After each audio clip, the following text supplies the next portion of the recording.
नमस्कार, आप देख रहे हैं दूरदर्शन किसान। मैं हूं ज्योत्सना। स्वागत है आप सभी का दूरदर्शन किसान के खास कार्यक्रम वाद संवाद में। ज्यादा पैदावार के लिए हमारी कृषि काफी हद तक रासायनिक उर्वरकों पर निर्भर है, लेकिन ज्यादा रसायनों का इस्तेमाल मिट्टी को कमजोर और पर्यावरण को दूषित कर रहा है। इसके अलावा हमारे देश को बड़ी मात्रा में रासायनिक खाद आयात करने पड़ते हैं और उन्हें किसानों को सब्सिडी पर मुहैया कराना होता है।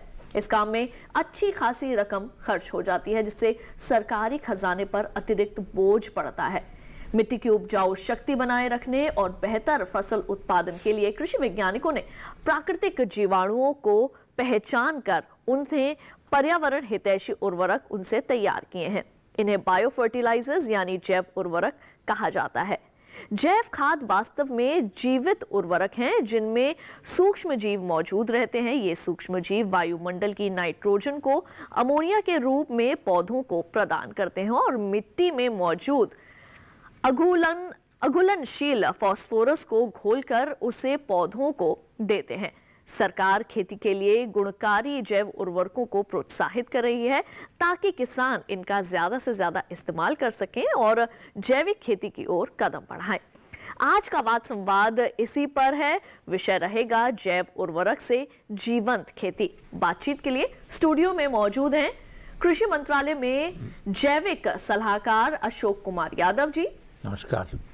राष्ट्रीय जैविक खेती केंद्र के सहायक निदेशक कृष्ण बिहारी जी।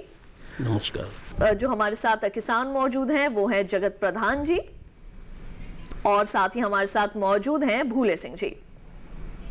आप सभी का कार्यक्रम में बहुत बहुत स्वागत है। लेकिन सवाल जवाब का सिलसिला शुरू करने से पहले देख लेते हैं एक खास रिपोर्ट। जीवाणु प्राकृतिक होते हैं और इनके इस्तेमाल से निश्चित तौर पर मिट्टी की उपजाऊ शक्ति बढ़ती है। जैव उर्वरक असल में रासायनिक उर्वरकों के विकल्प नहीं हैं, बल्कि उनके पूरक मात्रा हैं और इनके उपयोग से अच्छी और स्वस्थ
हो जाती है।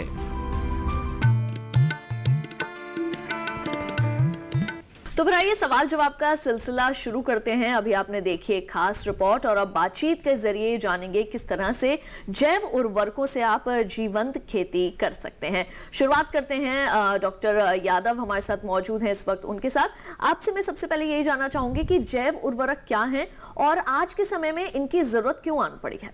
आपने बड़ा अच्छा प्रश्न पूछा है। पहली बात तो ये कि उर्वरक का मतलब तो यही है कि ऐसा कोई भी पदार्थ जिसको मिट्टी में डालें और पौधों को उसका पोषण उससे मिले। अब दो तरह के हैं, एक तो ये है कि रासायनिक है जैसे यूरिया डीएपी है, और दूसरा वो जो हमारे नेचर में जिसमें जीवाणुओं से बनने वाले जैव उर्वरक भी हो सकते हैं या जैविक खाद जैसे गोबर की खाद वगैरह होती है। ये जो जैव उर्वरक हैं ये हमारी मिट्टी में ही पाए जाने वाले बहुत छोटे छोटे सूक्ष्म जीव होते हैं, उनसे बनाए जाते हैं। और जब इनका हम उपयोग करते हैं तो हमें कम रासायनिक खादों की ज़रूरत पड़ती है और मिट्टी को भी जो उसकी उर्वरण क्षमता है उसमें भी अच्छी बढ़ोतरी होती है। जी बिल्कुल। और अब हम जानेंगे कृष्ण बिहारी जी से कि जैव उर्वरक बनाने का क्या जो तरीका है और क्या कोई किसान भी इसे खुद ब खुद तैयार कर सकते हैं? जैव उर्वरक तैयार करने के लिए बड़े बड़े प्रयोगशाला का ज़रूरत पड़ता है। सिर्फ इसमें दो तरह के ऐसे बायो फर्टिलाइज़र होते हैं, जैसे नील हरित शैवाल और एजोला, जो किसान अपने स्तर पे अपने खेत पे तैयार कर सकते हैं। और वर्मी कंपोस्ट भी है, वो भी किसान अपने खेत पे तैयार कर सकता है। बाकी जितने भी बायो फर्टिलाइज़र हैं, राइजोबियम है, एजिटोबैक्टर है, एजोस्प्रिलम है या अन्य और जो भी बायो फर्टिलाइज़र हैं, इन सब को तैयार करने के लिए किन्हीं विशेष परिस्थिति में बड़े बड़े प्रयोगशाला की ज़रूरत होती है और उसमें माइक्रोबायोलॉजिस्ट होते हैं, वो लोग अपने निगरानी में इसका उत्पादन करते हैं। बिल्कुल, तो इसका जो तरीका है वो भी जो है यहाँ पर बता दिया गया है आपको। और हमारे साथ विशेषज्ञ तो मौजूद हैं, लेकिन साथ ही साथ हमारे साथ मौजूद हैं हमारे किसान भाई भी। आइए उनसे भी बातचीत करते हैं। जगत प्रधान जी, पहले आपसे बात करना चाहेंगे कि आप कहाँ से आए हैं और आप किस फसलों की खेती करते हैं? हम भराड़ा गांव जिला बुलंदशहर में से हैं और खेती गेहूं और धान ज़्यादातर इनकी करते हैं। गेहूं और धान की खेती जो है वो आप ज्यादातर करते हैं। आज चूंकि हम बात कर रहे हैं जैव उर्वरकों के बारे में, तो क्या आप भी जैव उर्वरकों का इस्तेमाल अपनी खेती में करते हैं? नहीं करते हैं। फर्टिलाइजर खेती होती है और फर्टिलाइजर खेती का कारण है उसमें अच्छी पैदावार होती है। भले ही बचत कुछ ना आए, लेकिन पैदावार अच्छी होती है। पैदावार अच्छी होती है, इसलिए आप रासायनिक खेती जो है वो आप करते हैं। बिल्कुल, इस पर भी हम जरूर आगे बातचीत करेंगे। हमारे साथ हमारे एक और जो किसान भाई हैं वो मौजूद है। आइए एक बार उनका भी हम जो है वो रुख कर लेते हैं।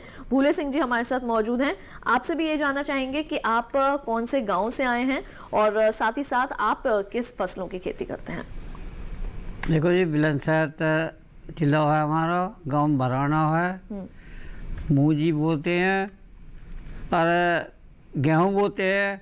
अच्छा, आपसे ये जानना चाहेंगे क्योंकि आपने अपने समय में भी जो है वो खेती की होगी और पहले के समय में तो जो हमारे किसान भाई थे वो जैव उर्वरकों का ही जो है वो खेती में उसका इस्तेमाल करते थे, गोबर खाद का इस्तेमाल किया करते थे। लेकिन अब जैसे कि प्रधान जी ने यहाँ पर बताया कि रसायनों का इस्तेमाल अब ज़्यादा किया जाता है, तो पहले की खेती में और आज की खेती में क्या अंतर आपको नज़र आता है? अपने इस जो आपका एक्सपीरियंस है अब तक का खेती में, उसको अगर हम समझना चाहें। देखो जी, बालकपन से ही 15 साल की खेती करी, 85 साल की उम्र है।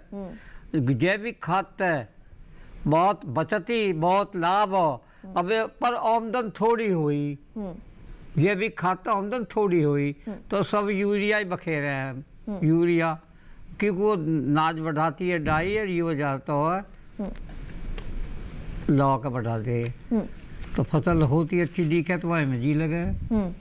अच्छी फसल जब होती है तो अच्छा लगता है आप लोगों को। जैविक खाद का जो फसल है थोड़ी हो, उससे थोड़ी होती है। बिल्कुल। डॉक्टर यादव, यही जानना चाहेंगे आपसे क्योंकि बहुत से किसानों को ये भ्रांति रहती है कि जैविक खेती अगर वो करते हैं तो उससे उत्पादन जो है वो कम मिलता है और बजाय उसके रासायनिक खेती के अंदर उनको उत्पादन बहुत ज़्यादा मिलता है। तो इसके बारे में क्या बताना चाहेंगे? ये बात सही है कि बहुत किसानों को इस बारे में भ्रांति है कि अगर हम जैविक खेती करेंगे तो हमारी पैदावार कम हो जाएगी। पहली बात तो ये कि बहुत सारे परीक्षण हमारे देश में या विश्व में कर दिए गए हैं और उनसे साबित हो गया है कि जैविक खेती किसी भी रूप में कम उपजाऊ नहीं है, वो भी अच्छी उतने ही बराबर की उत्पादन दे सकती है। फ़र्क सिर्फ इतना है कि हमें अच्छी तरह से आना चाहिए कि हम जैविक खेती कैसे करेंगे। अभी क्या करते हैं हम, जैसे गेहूं और चावल उगा रहे हैं।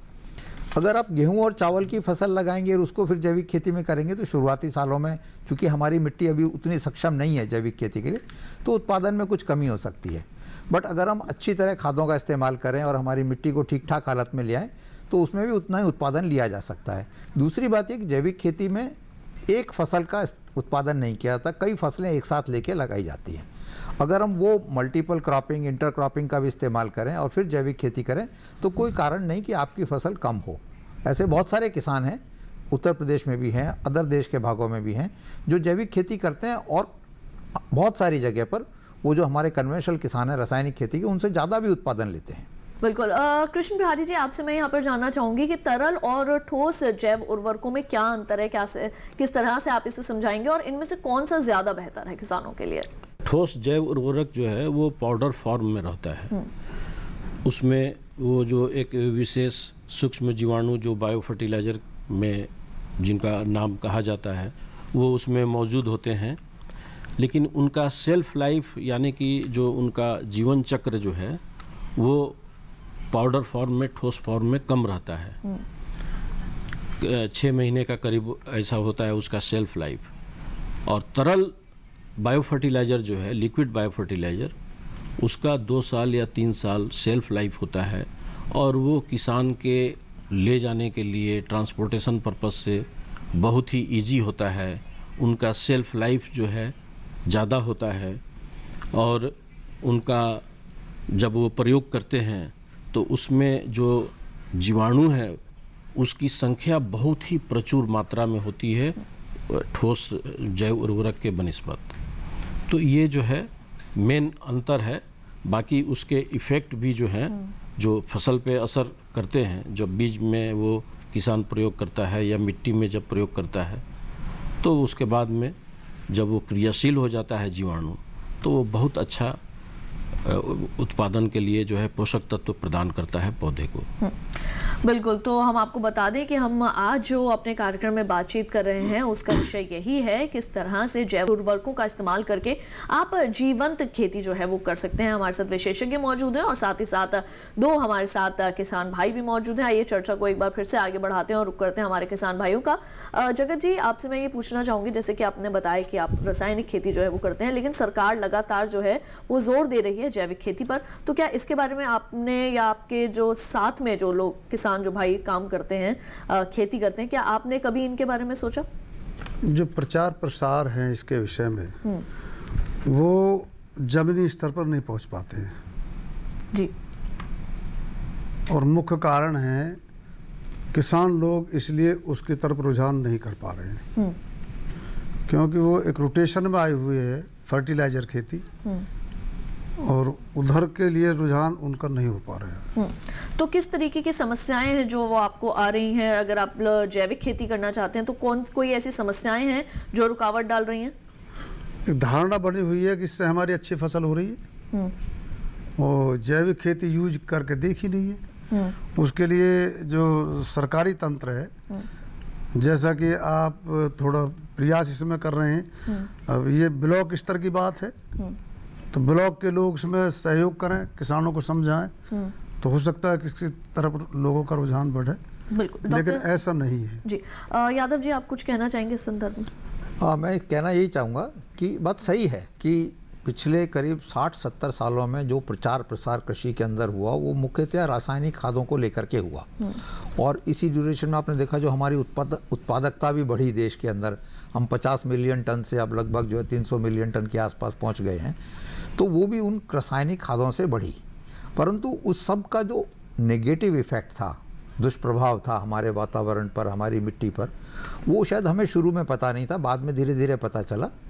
तो इसलिए क्या है, अब उसको जैविक खेती की तरफ रुझान बढ़ाया जा रहा है। मैं जगत सिंह जी की बात से सहमत हूँ कि जितना प्रचार प्रसार हमने रासायनिक खेती के लिए किया जी, शायद उतना प्रचार प्रसार हम जैविक खेती के लिए नहीं कर पा रहे हैं। इसीलिए क्या है कि उसका प्रसार जो है बहुत कम हुआ। अगर हम पूरे देश में भी देखें तो अभी प्रमाणिक जैविक खेती लगभग 2% से भी कम क्षेत्र में हो रही है। शुरुआत में थोड़ा प्रचार प्रसार धीरे भी इसलिए था कि हमारे खुद की भी सरकार में ये एक वो विचार था कि भाई एकदम से अगर हम जैविक खेती करेंगे तो हमारी उत्पादन क्षमता पे फर्क पड़ेगा। बट जैसे जैसे कॉन्फिडेंस बढ़ता जा रहा है, सरकार की तरफ से भी विशेष स्कीम्स चलाई जा रही हैं उसको प्रचार प्रसार करने के लिए। सरकार की तरफ से कोशिश ये भी हो रही है कि ज़्यादा से ज़्यादा ट्रेनिंग दी जाए और किसानों को जोड़ा जाए और उनको कुछ वित्तीय मदद भी दी जा रही है ताकि वो ज़्यादा से ज़्यादा किसान अपना सकें। और उम्मीद है कि पिछले 4-5 सालों में बहुत तेज़ी से बढ़ा। आप देखिए, अगर 5-7 साल पहले देखेंगे तो जैविक खेती का रकबा पूरे देश में लगभग 4-5 लाख हेक्टर के आसपास था। अभी वो बढ़ करके करीब करीब जो है 20 लाख हेक्टर के आसपास का 27 लाख हेक्टर के आसपास का हो गया है। और भारत सरकार की ये प्रयास है कि अगले 5 साल में ये जो एरिया है इसमें कम से कम 25 लाख हेक्टेयर की और बढ़ोतरी होनी चाहिए और इस दिशा में बहुत सारे समन्वित प्रयास किए भी जा रहे हैं। बिल्कुल। भूले सिंह जी, आपसे अगर मैं बात करना चाहूँ तो आप क्या कहेंगे इसके बारे में? जब पहले जैविक खेती होती थी तो वो हमारी सेहत पर भी उसका कोई बुरा असर जो है वो नहीं पड़ता था, लेकिन रासायनिक खेती करने के बाद हमारे शरीर पर भी उसका दुष्प्रभाव पड़ने लगा है। इसके बारे में कुछ कहना चाहेंगे? कहना चाहेंगे जी, मेरी 70 साल का अनुभव हुआ खेती करता करता है। जब गरीबी थी, भागोनी थी, जब जैविक खाते करते थे, अब हम कितनी फसल कर लें हमें कुछ नहीं बचता, सब उस खाते में चली जा, घर के खर्चा में। अब धरती बेच कर गुजर कर रहे हैं, जब धरती ले देते हैं हम। अनुभव जी, अनुभव, फायदा ज़्यादा। जी बिल्कुल। तो आप क्या कहना चाहेंगे कि जैविक खेती अच्छी है कि रासायनिक खेती? जैविक खेती अच्छी है, जैविक खेती, दिल से ही कहता हूँ जी बिल्कुल। तो ये जो 70 साल का अनुभव है वो दिल से ये बात कहता है कि जैविक खेती जो है वो अच्छी है, उसका हमारे शरीर पर भी किसी तरह का कोई दुष्प्रभाव जो है वो नहीं पड़ता है। लेकिन हमारे किसान भाई बहनों को कई तरह की भ्रांतियां जो हैं वो जैविक खेती के बारे में है, लेकिन हम उम्मीद करेंगे कि ये भ्रांतियां भी धीरे धीरे दूर हो जाएं और एक बार फिर से हमारे किसान जो हैं जो रासायनिक खेती कर रहे हैं वो एक बार फिर से जैविक खेती की ओर अपना रुझान जो है वो दिखाएं। कृष्ण बिहारी जी, आपसे जानना चाहूंगी, क्या अलग अलग फसलों के लिए अलग अलग तरह के जैव उर्वरकों की जरूरत होती है या किसी तरह का यूरिया का भी जो है वो इसमें इस्तेमाल किया जा सकता है? नहीं, इसमें यूरिया का इसके साथ इस्तेमाल नहीं किया जा सकता है। बायो फर्टिलाइज़र में राइजोबियम जो होता है, बायो फर्टिलाइज़र जैव उर्वरक, ये सिर्फ दलहन फसल के लिए होता है और फिर इसमें भी वर्गीकरण होता है। अलग अलग दलहन फसल के लिए अलग अलग जैव उर्वरक होता है। किसान भाई जब जाते हैं दुकान पे ख़रीदने के लिए तो वो फसल का नाम बताते हैं कि हमें मटर का कल्चर चाहिए, बायो जैव उर्वरक चाहिए, तो उन्हें उसका ही पैकेट वो देता है। और अगर वो बताते हैं कि हमें उसके सोयाबीन का चाहिए तो सोयाबीन के लिए वो देते हैं। तो उसमें वर्गीकरण है राइजोबियम जैव उर्वरक में। उसके बाद आता है एजोटोबैक्टर बायो फर्टिलाइज़र, वो गैर दलहन फसल के लिए है। बाकी जितने भी हैं वो सब गैर दलहन फसल के लिए हैं, अलग अलग हैं। एजोस्पिरिलम है वो मोटे दाने वाले फसल के लिए है, एजोस्पिरिलम है। एसिटोबैक्टर है वो गन्ने के लिए है। पीएसबी है, फॉस्फेट सोल्युबलाइजिंग बैक्टीरिया, वो अघुलनशील फॉस्फेट जो मिट्टी के कण में फंसे रहते हैं उनको वो घुला करके पौधों को जो है प्राप्त करा देता है।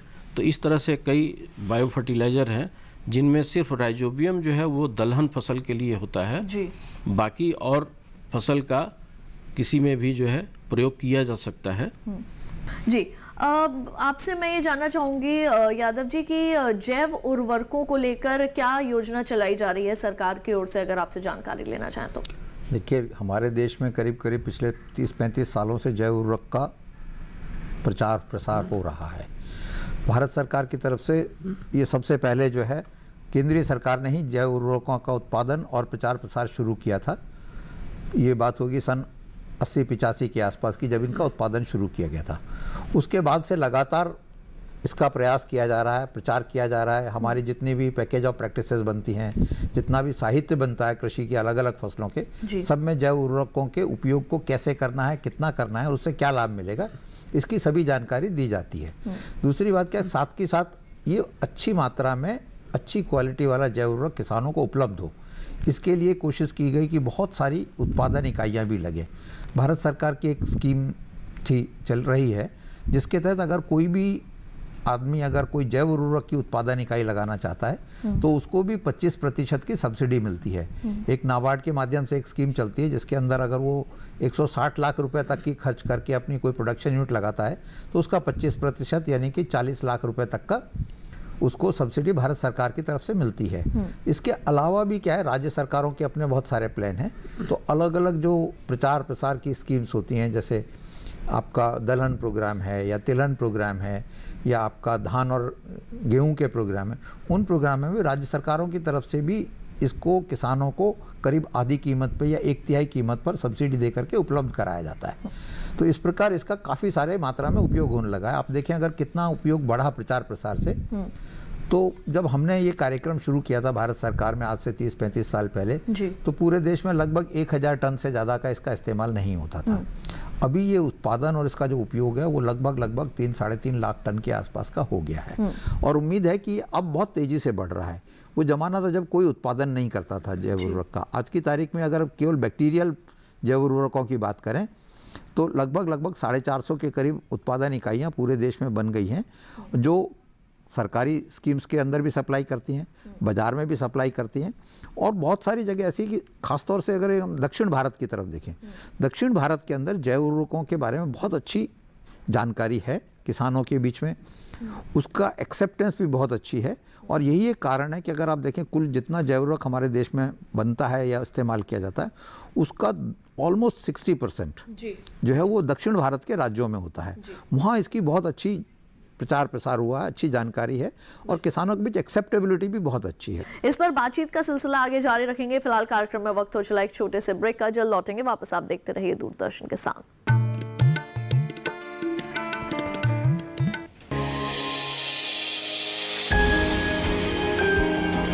सहेजें कण कण को, सुंदर दे रूप रंग आकार, स्वस्थ जीवन रहे जमी पर, इंद्रधनुष हो साकार। देखिए प्रकृति की ओर, गुरुवार सुबह 9:30 पर।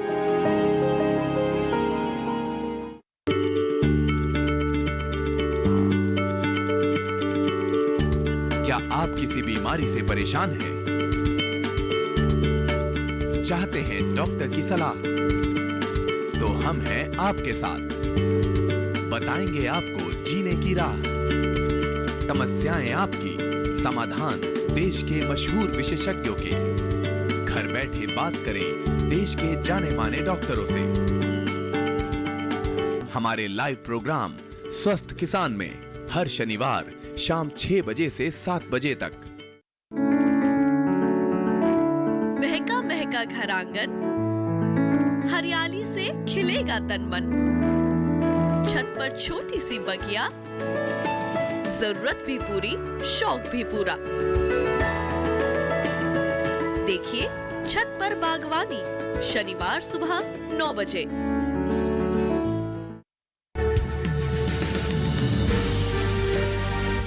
साल से लगातार कृषि दर्शन है आपके साथ। खेती की नई तकनीकों से लेकर किसानों की हर समस्या का हल, जारी है कृषि दर्शन का ये सफर। किसान चैनल के साथ सोमवार से शुक्रवार शाम 5:30 पर।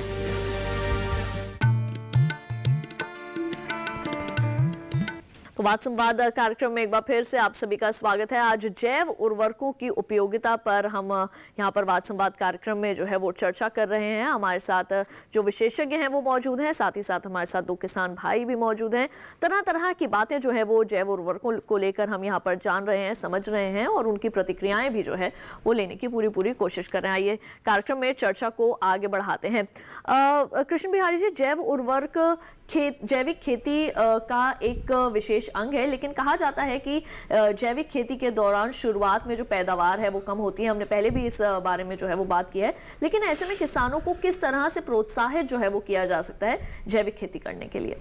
जैविक खेती करने के लिए भारत सरकार कृषि मंत्रालय की तरफ से एक बहुत ही अहम स्कीम चलाया जा रहा है, जिसे PGS बोलते हैं, पार्टिसिपेटरी गारंटी सिस्टम।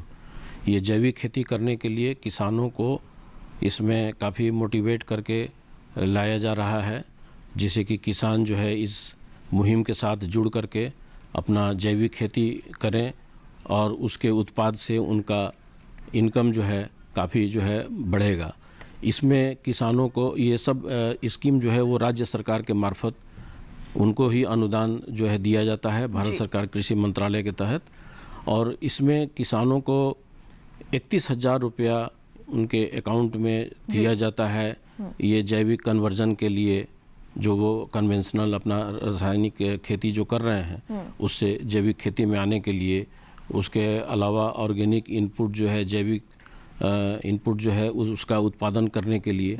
तो ये सब करने के लिए भारत सरकार कृषि मंत्रालय के द्वारा काफ़ी अच्छा एक मुहिम जो है चलाया जा रहा है और इसमें बहुत सारे किसान इससे जुड़े हुए हैं जी। और पूरे भारतवर्ष में मुझे लगता है कि करीब 5 लाख हेक्टेयर जो है ज़मीन इसमें आ गया है जी। पीजीएस में, प्रतिभूति सहभागिता प्रणाली में। जी बिल्कुल। और इसके अलावा हमारे राष्ट्रीय जैविक खेती केंद्र के द्वारा एक कॉन्फ्रेंस भी आयोजित किया गया पिछले दिसंबर में, 20 दिसंबर को, जी। जिसमें quality control of bio fertiliser पे एक बहुत बड़ा कॉन्फ्रेंस आयोजित किया गया था, जिसमें भारतवर्ष के सभी राज्य के नुमाइंदे आए हुए थे कृषि विभाग के, और उन लोगों से इस पे काफ़ी गहन जो है चर्चा की गई और जैव उर्वरक का भी प्रयोग करने के लिए उनको जो है बताया गया कि ये हर स्कीम में वो लागू करें, जैसा कि अभी डॉक्टर यादव साहब ने बताया था। बिल्कुल। तो जैव उर्वरकों के साथ साथ हमें जो बात है वो हमें मृदा स्वास्थ्य कार्ड के बारे में भी जो है वो करनी चाहिए, क्योंकि इनका साथ जो है वो काफ़ी गहरा होता है। तो डॉक्टर यादव, आपसे जानना चाहेंगे, क्या जैव उर्वरक इस्तेमाल करने वाले किसानों को मिट्टी की जांच करवाने की आवश्यकता रहती है, ज़रूरत होती है? देखिए, ये तो बड़ा मिट्टी की जांच कराना एक बड़ा अहम विषय है और वो मुख्य कृषि का विषय है। अब ये नहीं कह सकते कि भाई जो जैव उर्वरक करेगा उसी को करानी है और जो नहीं करेगा उसको नहीं करानी है। अगर कोई भी किसान अपनी मिट्टी से अच्छी पैदावार लेना चाहता है और उसके अंदर केवल उतना ही फर्टिलाइज़र डालने की बात सोचते हैं जितना मिट्टी की ज़रूरत है, तो सभी को मृदा का स्वास्थ्य जानना बहुत ज़रूरी है, मिट्टी की जांच कराना बहुत ज़रूरी है। भारत सरकार की तरफ से तो एक मृदा स्वास्थ्य कार्ड स्कीम चल ही रही है और उसमें कोशिश भी हो रही है कि लगभग हर किसान को उसकी मिट्टी कैसी है, उसकी उर्वरक क्षमता कितनी है और उस मिट्टी के स्वास्थ्य के हिसाब से उसमें कितना रासायनिक खाद और कौन सा रासायनिक खाद कितनी मात्रा में डालना, इसकी पूरी जानकारी दी जा रही है। पहला फेज मृदा स्वास्थ्य कार्ड का पूरा किया जा चुका है। अभी दूसरे फेज के अंदर सेकंड साइकिल चल रहा है, जिसके अंदर कर रहा है अभी चल रहा है। उसके साथ ही इस तरह के मॉडल विलेजेस भी आइडेंटिफाई किए जा रहे हैं, जहां हर एक किसान का, उन गाँव के सारे किसानों के सारे ज़मीन का सैंपल लेकर के उसका टेस्ट करके और पूरी जानकारी दी जाती है। अब देखते हैं कि जो मृदा स्वास्थ्य कार्ड जो दिया जाता है वो क्या होता है। मृदा स्वास्थ्य कार्ड में सारी जानकारी, एक तो उसमें क्या है, उसकी पीएच कितनी है, उसमें कंडक्टिविटी कितनी है, ऑर्गेनिक कार्बन कितना है, नाइट्रोजन लेवल कितना है, फास्फोरस लेवल कितना है, पोटाश लेवल कितना है, या इवन जो सूक्ष्म हमारे पोषक तत्व होते हैं उनकी भी कितनी मात्रा है, ये उसकी पूरी जानकारी मिलती है। इससे क्या होता है कि कौन सी फसल के लिए कौन से तत्वों की कितनी ज़रूरत है, उसके हिसाब से उसका रिकमेंडेशन दिया जा सकता है कि भाई आपको इस फसल के लिए कौन कौन सा फर्टिलाइज़र चाहिएगा और कितनी मात्रा में चाहिए। अगर किसी ज़मीन में मान लो सूक्ष्म पोषक तत्वों की भी कमी है तो उसकी भी रिकमेंडेशन दी जाती है कि भाई आप अगर ये जिंक डालेंगे या बोरोन डालेंगे तो आपकी उत्पादन क्षमता बहुत अच्छी हो जाएगी। तो इसलिए मृदा स्वास्थ्य की जाँच और मृदा स्वास्थ्य कार्ड के आधार पर खादानों का उपयोग ये बहुत ही ज़रूरी है और हर किसान को इसका पालन करना चाहिए। बिल्कुल। तो मृदा स्वास्थ्य कार्ड जो है वो हमारे हर किसान को जो है वो बनवाना चाहिए और इससे मिट्टी की जांच होती है और साथ ही साथ आपको ये भी पता चलता है कि कौन कौन से ऐसे उर्वरक हैं जिनकी कमी आपकी मिट्टी में है और जिनकी ज़रूरत को आप पूरा कर सकते हैं और फसलों का अच्छा उत्पादन प्राप्त कर सकते हैं। जैसे कि मैंने पहले भी कहा, हमारे साथ 2 किसान भाई मौजूद हैं। एक बार फिर से उनका रुख करते हैं और मृदा स्वास्थ्य कार्ड को लेकर भी उनसे थोड़ी बहुत जो है वो बातचीत करते हैं। भूले सिंह जी, आपसे मैं जानना चाहूँगी, मैं मानना चाहूँगी कि ये जो मृदा स्वास्थ्य कार्ड है इसकी जानकारी रखते होंगे आप? रखते हैं जी। देखो जी, जो धरती हो जा ना, मट्टी चेक हो जा। हमारे एक लड़का उसने थैली ले आकर मट्टी जाया करा बहुत दूर दूर तक। वहाँ जो साइंटिस्ट है उसे जानकारी बहुत ही, हम तो बताता ना हो एकदम मुद्दा तो जानो। जो जब जानकारी जैविक की करते थे हम खेती, जब हमारा बीमार भी नहीं होता कोई भी। और अब हमारी का किडनी खराब, का लीवर खराब, हमारी जी कुआरिया, हमारा जो 2 बीघे का अनाज हो, जब भी हमें बचत है, क्यों जो अनाज हो सब बीमारी में लग गया। बिल्कुल सही बात आपने कही।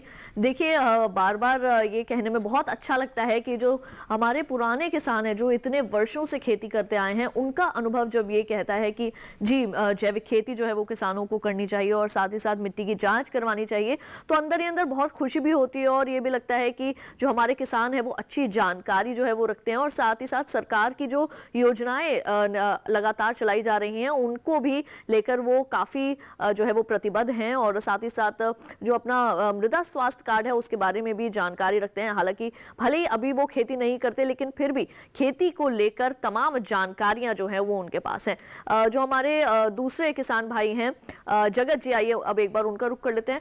आपसे मैं यही जानना चाहूंगी मृदा स्वास्थ्य कार्ड के बारे में आपका क्या ख्याल है, आपको क्या लगता है ये कितना ठीक है और क्या आपने और आपके जो दूसरे किसान भाई बहन है क्या उन्होंने मृदा स्वास्थ्य कार्ड बनवाया हुआ? इस विषय में लोगों को रुचि बहुत कम है, बहुत कम। रुचि ही कम है, रुचि ही कम है। और उसके लिए मिट्टी लेने के लिए कोई कर्मचारी आता भी है तो उसकी रिपोर्ट नहीं मिल पाती।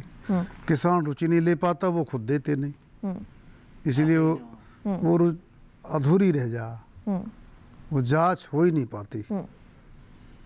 यही कारण है, जी यही कारण है, अंधाधुंध फर्टिलाइजर चलता रहे फिर। बिल्कुल। डॉक्टर यादव क्या कहना चाहेंगे? देखिए, मृदा स्वास्थ्य कार्ड को लेकर के पिछले कुछ सालों के अंदर इतना प्रचार प्रसार किया गया है और प्रधानमंत्री जी की तरफ से भी बार बार ये कहा जाता है कि भाई सभी किसान भाई अपनी मिट्टी की जांच कराएं और उसमें जो परीक्षण निकल के आता है उसके आधार पे बैलेंस्ड फर्टिलाइज़र का इस्तेमाल करें। अब हमारे करीब करीब आप देखिए 12 करोड़ के करीब किसान हैं, उनमें से लगभग 8 करोड़ 8.5 करोड़ किसानों को मृदा स्वास्थ्य कार्ड दिए जा चुके हैं। मेरा आप सबसे निवेदन है कि ये पूरे देश के अंदर एक महत्वाकांक्षी योजना के तहत मृदा स्वास्थ्य कार्ड योजना चलाई जा रही है। आप अपने नज़दीक के कृषि अधिकारी से संपर्क करें, अपनी मिट्टी उनको दें और जांच करा करके उसी के हिसाब से जो आपको रिकमेंडेशन उस मृदा स्वास्थ्य कार्ड में आएगी उसके हिसाब से ही फर्टिलाइज़र का इस्तेमाल करें, क्योंकि इससे 2 फायदे होंगे। एक तो ये कि जितनी ज़रूरत है हम केवल उतना ही इस्तेमाल करेंगे जी, क्योंकि ज़्यादा इस्तेमाल करने से हमारी मिट्टी को भी नुकसान होता है, पर्यावरण को भी नुकसान होता है और हमें उसका खर्चा ज़्यादा होगा और फ़ायदा नहीं मिलेगा। दूसरा ये है कि हमारी मिट्टी की जो उर्वरा क्षमता है वो अगर हम कम देंगे या इम्बैलेंस रूप में देंगे, केवल यूरिया डालेंगे, फास्फोरस पोटाश नहीं डालेंगे, तो हमारी मिट्टी की उर्वरा क्षमता है वो कम हो जाएगी। अगर हम जांच करा करके बैलेंस डालेंगे तो उर्वरा क्षमता भी लगातार बनी रहेगी और हमारा नुकसान जो होता है मिट्टी को, पर्यावरण को, पानी में, वो भी नहीं होगा और उत्पादन भी अच्छा आएगा और देश भी बचेगा। देश की मतलब जो विदेशी मुद्रा हम जो है खाद को मंगवाने में करते हैं, अगर उसका सही उपयोग होगा तो हमें उसमें भी थोड़ी कमी आएगी। कृष्ण बिहारी जी, आप क्या कहना चाहेंगे? जैसे कि प्रधान जी ने यहाँ पर एक बात बोली कि जो किसान हैं उनको रुझान ही कम है, तो किस तरह से उनका रुझान जो है वो मृदा स्वास्थ्य कार्ड के लिए बढ़ाया जा सकता है? क्या इसमें कहा जा सकता है कि जो एक कहावत है कि ताली एक हाथ से नहीं बजती है? बिल्कुल। तो क्या इसके संदर्भ में कुछ कहना चाहिए? हाँ, इसके संदर्भ में हमें ये कहना है कि जैसा डॉक्टर यादव साहब ने बताया कि ये एक बहुत ही बड़ा महत्वाकांक्षी योजना है। इसके लिए भारत सरकार कृषि मंत्रालय की तरफ से हर राज्य के कृषि विभाग को इसके लिए पैसा बजट जो है दिया जाता है। तो इसमें चूँकि ब्लॉक लेवल तक जो है राज्य कृषि विभाग का कार्यालय होता है जी। तो मैं जगत सिंह जी से मैं ये निवेदन करूँगा कि ये कभी भी ब्लॉक में जा कर के वहाँ एडीओ जो होता है, एग्रीकल्चर डेवलपमेंट ऑफिसर, या जिला कृषि अधिकारी होता है जी, उन लोगों से जा कर के एक बार संपर्क करें। चूँकि ये प्रधान भी हैं तो इनके बात को जो है वो सुनवाई होगी बिल्कुल कि, और बताएंगे कि जा कर के हमारे गांव में किसान भाइयों का मिट्टी लेकर के और उसका टेस्ट करके उसका रिजल्ट बताएं और उस रिजल्ट में, उस कार्ड में अनुशंसा भी किया हुआ रहता है कि अगली फसल में कितने मात्रा में क्या क्या जो है कौन सा उर्वरक जो है देना है। तो उससे इनका पैसे का भी बचत होता है जैसा डॉक्टर साहब ने बताया, और उत्पादन में भी वृद्धि होती है, प्रदूषण कम होता है। तो हर तरीके से ये फायदे की बात होती है। तो इसमें अगर वहाँ से अगर किसी जगह में विशेषकर इनके गांव में अगर इस बात की अगर इस तरह की कमी है तो थोड़ा खुद से पहल करके और ब्लॉक लेवल पे जो है वो दें। और इसके बाद में भी अगर ऐसा सुनवाई अगर नहीं होता है जी। तो निश्चित ही ये हमारे कार्यालय राष्ट्रीय जैविक खेती केंद्र में वहाँ संपर्क करें, तो वहाँ हमारे निदेशक महोदय इस बात को देखेंगे। जी। मैं इसमें थोड़ा सा जोड़ना चाहूँगा कि ये जो मृदा स्वास्थ्य योजना चल रही है इसकी तरफ, इसमें जो है भारत सरकार की तरफ से हर जिले में, हर ब्लॉक में मृदा परीक्षण प्रयोगशालाओं की स्थापना की जा रही है। और एक और योजना है जिसमें एक छोटी मृदा परीक्षण प्रयोगशाला है। उसमें यह कि कोई भी अगर एंटरप्रेन्योर या कोई भी गांव के भी किसान अगर जो है वो मृदा स्वास्थ्य का कार्ड, मृदा स्वास्थ्य जांच में शामिल होना चाहते हैं तो एक बहुत कम कीमत पर वो मिलता है, उस पर एक सब्सिडी भी मिलती है। वो भी अपने गांव के अंदर जो है ब्लॉक लेवल पे या कहीं भी ग्राम पंचायत लेवल पे भी एक छोटे से किट में, एक बॉक्स में आ जाता है, एक मोटरसाइकिल के पीछे लेकर के आप उसको चल सकते हैं और उससे भी अच्छी खासी जांच की प्रक्रिया की जा सकती है और बहुत कम कीमत पर वो जांच आपके खुद के घर के आसपास, आपके गांव में, आपके ब्लॉक में उपलब्ध हो सकती है। इसमें सिर्फ ज़रूरत यह है कि मैं निवेदन करना चाहूँगा कि जो हमारे जवान भाई बहन हैं, अगर वो चाहते हैं कि वो इस पूरे हमारी जो एक क्रांति है मृदा स्वास्थ्य को लेकर के उसके साथ जुड़ना चाहते हैं तो अपने जिले अधिकारी से बात करें, ब्लॉक में जाकर के बात करें। और भारत सरकार की तरफ से जो इस तरह की सहायता मिल रही है, जो मिनी लेबोरेटरीज लगाने की, जो एक मोटरसाइकिल के पीछे किट लगा करके भी की जा सकती है, उसका पूरा फायदा उठाएं। और उसका फायदा उन्हीं को नहीं होगा, वो किसानों से थोड़ी फीस लेके टेस्टिंग भी कर सकते हैं, पर दूसरा ये कि हमारे गाँव को, हमारे किसानों को उनके घर पे, उनके गाँव में ही वो परीक्षण की सुविधा प्राप्त हो जाएगी। बिल्कुल, तो हर स्तर पे जो है वो काम करना बेहद जरूरी है। साथ ही डॉक्टर यादव, आपसे मैं ये भी जानना चाहूंगी कि अभी कितना रकबा ऐसा है जिस पर जैव उर्वरकों के माध्यम से खेती हो रही है? देखिए, ऐसा है, हमारे यहाँ तो रकबा तो बहुत बड़ा है इस देश का, 141 मिलियन हेक्टेयर का करीब हमारा क्षेत्र है जिसमें हम खेती करते हैं। अगर हम ये देखें कि कितना ऐसा रकबा होगा कि जिसके अंदर जैव उर्वरकों का लगातार इस्तेमाल होता है, तो लगभग 15 से 20% अभी क्षेत्र ऐसा है जिसके अंदर जैव उर्वरकों का इस्तेमाल होता है। अभी बहुत बड़ा क्षेत्र ऐसा है जहाँ जैव उर्वरकों का इस्तेमाल नहीं हो पा रहा। जैसा मैंने बताया कि जितना हम जैव उर्वरकों का प्रयोग कर रहे हैं उसमें से अधिकांश वो हिस्सा है जो हमारे दक्षिण भारत के राज्यों में है। अगर हम उत्तर भारत के राज्यों की स्थिति देखें तो शायद मेरे ख्याल है यहाँ तो 5 से 7% ही रकबे के अंदर जैव उर्वरकों का उपयोग होता है। तो यहाँ पे ज़्यादा जैव उर्वरकों का उपयोग करना है और जैव उर्वरकों का प्रयोग ज़्यादा इसलिए भी करना है।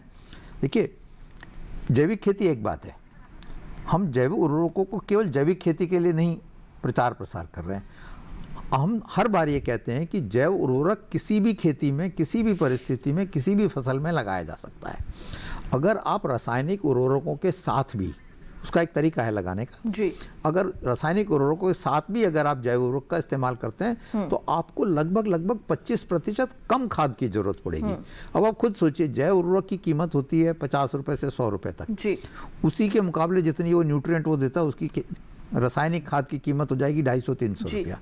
अगर हम केवल जैव उर्वरक खाद का इस्तेमाल करते हैं, जैसे नाइट्रोजन खाद है जैव उर्वरक की, अगर हम नाइट्रोजन जैव उर्वरक का इस्तेमाल करते हैं तो हमें कम से कम 20% यूरिया कम देने की जरूरत पड़ेगी।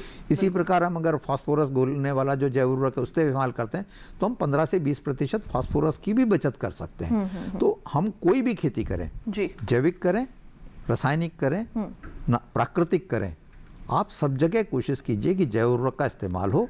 उसके इस्तेमाल से फायदा होगा, उत्पादन भी ज़्यादा होगा और हमारी मिट्टी में जो होने वाला नुकसान है ना वो बहुत कम हो जाएगा। हमारी मिट्टी की उर्वरा शक्ति इस बात पे निर्भर करती है कि कितने जीवाणु हैं इसमें। बिल्कुल सही बात है। जब लगातार करेंगे तो उन जीवाणुओं की संख्या लगातार बढ़ती है, हमारी मिट्टी लगातार उर्वरा होती जाती है। बिल्कुल, और बातचीत को आगे भी जरूर जारी रखेंगे, लेकिन